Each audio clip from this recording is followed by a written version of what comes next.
Antioxidants की दुनिया में ना दो बहुत बड़े नाम हैं और आज हम इन दोनों को ही आमने सामने लाने वाले हैं। एक तरफ है अंगूर के बीज का अर्क और दूसरी तरफ है ग्रीन टी का अर्क। समझिए, ये एक ऑल स्टार मुकाबला है और हम मिलकर पता लगाएंगे कि आखिर इनमें से बेहतर कौन है। अच्छा, जरा सोचिए, क्या हो अगर हमारे शरीर के अंदर ही एक तरह की, कह सकते हैं, जंग लगने की लड़ाई चल रही हो। एक ऐसा दुश्मन जिसे हम देख नहीं सकते और वो हमारी कोशिकाओं को, मतलब सेल्स को, धीरे धीरे कमजोर कर रहा हो। सुनने में थोड़ा अजीब लगता है ना, पर सच तो ये है कि यही वो प्रॉब्लम है जिससे एंटीऑक्सीडेंट्स लड़ते हैं। और देखिए, ये जो जंग वाली बात है ना, ये सिर्फ कहने के लिए नहीं है, इसके पीछे असली साइंस है और उसे समझना बहुत जरूरी है। तो इस लड़ाई को साइंटिफिक भाषा में कहते हैं ऑक्सीडेटिव स्ट्रेस। इसको ऐसे समझिए जैसे हमारे शरीर में दो टीमें खेल रही हैं। एक टीम है फ्री रेडिकल्स की, जिनका काम है बस नुकसान पहुंचाना, और दूसरी टीम है एंटीऑक्सीडेंट्स की, जो बॉडी को डिफेंड करती है, बचाती है। अब जब ये नुकसान पहुंचाने वाली टीम, मतलब फ्री रेडिकल्स, ज्यादा हावी हो जाती है, तो उसी सिचुएशन को ऑक्सीडेटिव स्ट्रेस कहते हैं। तो सवाल ये है कि इस लड़ाई में हमारे हीरोज कौन हैं?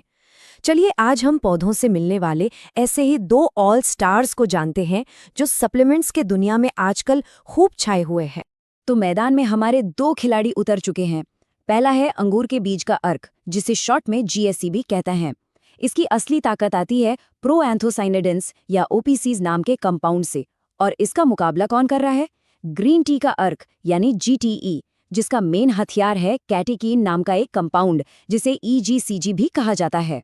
तो चलिए सबसे पहले GSC की ताकत को थोड़ा करीब से देखते हैं। आखिर इसका ये सीक्रेट वेपन है क्या? देखिए, GSC की जो ताकत है ना, वो किसी एक चीज से नहीं आती। ये पॉलीफिनॉल्स और फ्लेवोनॉइड्स जैसे कई पावरफुल कंपाउंड्स का एक पूरा ग्रुप है। मतलब ये एक टीम की तरह काम करता है। लेकिन इस टीम का जो कैप्टन है वो है OPCs, और GSC के ज्यादातर फायदों का क्रेडिट इसी को दिया जाता है। और अब जो आंकड़ा सामने आ रहा है वो सच में हैरान कर देने वाला है। रिसर्च ये बताती है कि GSC की एंटीऑक्सीडेंट पावर विटामिन C और E जैसे जाने माने विटामिन के मुकाबले 20 से 50 गुना ज्यादा हो सकती है। सोचिए, 20 से 50 गुना, ये एक बहुत ही बड़ा दावा है और ये इसकी असली ताकत को दिखाता है। ठीक है, तो ये तो बात हुई GSC की। अब बारी है हमारे दूसरे चैलेंजर GT की। चलिए देखते हैं कि ग्रीन टी का ये पावर हाउस कंपाउंड कैसे मुकाबला करता है। तो GTA की ताकत का राज छिपा है कैटेकिन्स नाम के कंपाउंड्स में, और इनमें भी जो सबसे फेमस और सबसे पावरफुल है वो है ECGC। साइंटिस्ट का मानना है कि ग्रीन टी से जो ज्यादातर फायदे मिलते हैं ना, वो इसी ECGC की वजह से होते हैं। ठीक है, तो थ्योरी तो काफी हो गई। अब असल मुद्दे पर आते हैं। देखते हैं कि साइंस इन दोनों के हेल्थ बेनिफिट्स के बारे में आखिर कहता क्या है। दिल की सेहत यानी कार्डियोवैस्कुलर हेल्थ के मामले में मुकाबला काफी कड़ा है। अगर ब्लड प्रेशर कंट्रोल करने की बात करें तो GSC के पक्ष में जो सबूत हैं वो ज्यादा मजबूत लगते हैं। लेकिन जब बात ब्लड फ्लो को बेहतर बनाने और बैड कोलेस्ट्रॉल से लड़ने की आती है, तो यहाँ पर दोनों ही काफी असरदार साबित हुए हैं, भले ही दोनों के काम करने का तरीका थोड़ा अलग अलग हो। अच्छा, अब अगर दिमाग की सेहत की बात करें तो यहाँ GSC एक कदम आगे निकलता हुआ दिखता है। एक ह्यूमन स्टडी में ये पाया गया कि ये बड़े बुजुर्गों की याददाश्त और ध्यान दोनों को बेहतर बना सकता है। वहीं दूसरी तरफ GTE का जो EGCG है वो ब्रेन तक पहुंच तो सकता है, जो अपने आप में एक बहुत अच्छी बात है, लेकिन इंसानों पर इसके फायदों को लेकर जो रिसर्च है वो अभी पूरी तरह से क्लियर नहीं है। लेकिन यहाँ पर एक बहुत ज़रूरी चेतावनी भी है। Examine.com, जो सप्लीमेंट्स के मामले में एक इंडिपेंडेंट अथॉरिटी मानी जाती है, वो ग्रीन टी एक्सट्रैक्ट को लेके थोड़ा सावधान करती है। उनके मुताबिक इसके जो सबूत हैं वो बहुत पक्के नहीं हैं, और ये बहुत ज़रूरी है कि ज़्यादा डोज में लेने पर ये लिवर को नुकसान पहुंचा सकता है। तो ये एक बहुत ही सीरियस बात है जिसका ध्यान रखना ज़रूरी है। तो इतनी सारी जानकारी के बाद आखिर हम किस नतीजे पर पहुंचे हैं?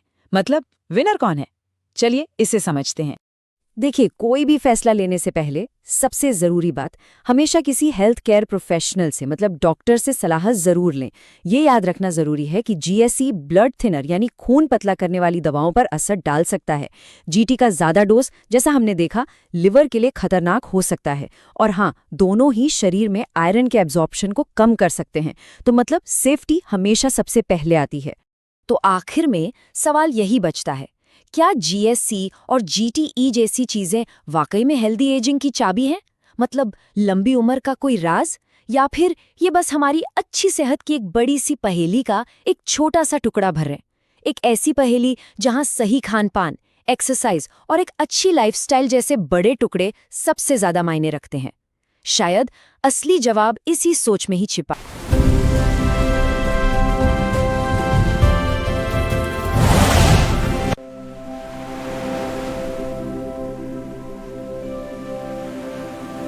Flavia Ayurveda detox green tea tablet order करने या संपर्क करने के लिए स्कैन करें।